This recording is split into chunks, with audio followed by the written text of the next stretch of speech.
புரட்டாசி மாசத்தை பத்தி நிறைய தவறான கருத்துக்கள் இருக்குங்க. வீட்ல வந்து சுபகாரியங்கள் எதுவும் நடத்தக்கூடாது. ஒரு பீட மாதம் சொல்லி இந்த மாசம் வந்து ஒதுக்கி வச்சுடுறாங்க. அது உண்மையான காரணம் தெரியுமா? வணக்கம். நான் உங்கள் அஸ்ட்ரோபி பொன்னியம்மன் கோபிச்செட்டிப்பாளையம். புரட்டாசி மாசம் என்பது சூரியன் வந்து கன்னி ராசிக்குள் நுழையும் மாதமே புரட்டாசி மாசம் சொல்லுவோம். இந்த புரட்டாசி மாதம் பார்த்தீங்கன்னா மழையோட வெயில் வந்து தாக்கம் அதிகமாக இருந்து வெயில் முடிஞ்சு மழைக்காலம் வந்து ஸ்டார்ட் ஆகிடுங்க. ஐப்பசி மாதம்ல மழை வந்து ஸ்டார்ட் ஆகும். புரட்டாசி ஐப்பசியில் மழை வந்து ஸ்டார்ட் ஆகக்கூடிய ஒரு காலகட்டம். இந்த காலகட்டத்தில் தென்மேற்கு பருவமழை வந்து வரக்கூடிய காலகட்டத்தில் மழையோட ஈரக்காற்று வந்து நம்ம உடம்புல படும் பொழுது உஷ்ண நோய்கள் வந்து உடம்புல உருவாகி சொல்லி தான் இந்த காலகட்டத்தில் வந்து அசையம் வந்து புலால் வந்து உண்ணக்கூடாதுன்னு சொல்லியிருக்காங்க. முக்கியமாக பார்த்தீங்கன்னா கன்னி வந்து புதனோட வீடுங்க. புதனோட வீட்டுக்குள்ள வந்து சூரியன் நுழையும் பொழுது புதனுக்கு அதிபதி வந்து பெருமாள் வழிபாடு. அதனால தான் சனிக்கிழமை நாளில் பெருமாள் வழிபாடு பண்ணுறாங்க. முக்கியமான இன்னொரு காரணம் பார்த்தீங்கன்னா மகாலயபக்ஷம்.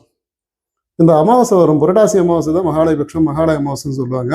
இந்த மாதத்தில் வந்து விரதம் இருந்து முன்னோர்களுக்கு வந்து அந்த அமாவாசை அன்னைக்கு திதி தர்ப்பணம் கொடுக்கும் பொழுது நம்மளோட முன்னோர்களோட சாபம் நீங்கன்னு ஒரு ஐதீகம் இருக்குது. இதனால தான் இந்த மாதத்தை வந்து திருமணங்கள் பண்ண மாட்டாங்க. திருமணம் பண்ணோம்னா ஆண் பெண் சேர்க்கை உண்டாகும். அந்த ஆண் பெண் சேர்க்கை உண்டாகக்கூடாதுங்க. நான்வெஜ் கறி சாப்பிடக்கூடாது.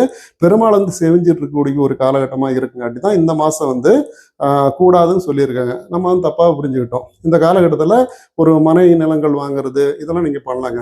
ஒரு சுப நிகழ்ச்சிகள் பேசி முடிக்கிறது, ஒரு இடம் வந்து ரிஜிஸ்டர்ஸ் பண்ணுறது, இதை நீங்கள் சொத்துக்கள் வாங்குறது என்ன வேணால் பண்ணிக்கலாம். வண்டி வாகனம் வாங்குறது என்ன வேணால் பண்ணலாங்க. இது வந்து பீடுடை மாதம், அதாவது பீடை மாதம் அல்ல, பீடுடை மாதம். பீடுடை மாதத்தை வந்து பீட மாதம் சொல்லி நம்ம மாதிரி வந்துருச்சுங்க. பீடைகளை அழிக்கக்கூடிய மாதம். அப்போ பெருமாள் வழிபாடு பண்ணும் பொழுது நமக்கு எந்த தோஷமாக இருந்தாலும் நீங்கள் வந்து ஒரு ஐதீகம். ஒரு தவறான ஒரு கருத்துக்கள் வந்து முன் வச்சு நீங்கள் வந்து இந்த மாதம் வந்து ஒதுக்கி வைக்காதீங்க. புரட்டாசி மாதம் நல்ல மாதமே. நன்றி, வணக்கம். இந்த பதிவு பிடிச்சா லைக் பண்ணுங்கள், ஷேர் பண்ணுங்கள். மீண்டும் அடுத்த பதிவு சந்திப்போம். நன்றி, வணக்கம்.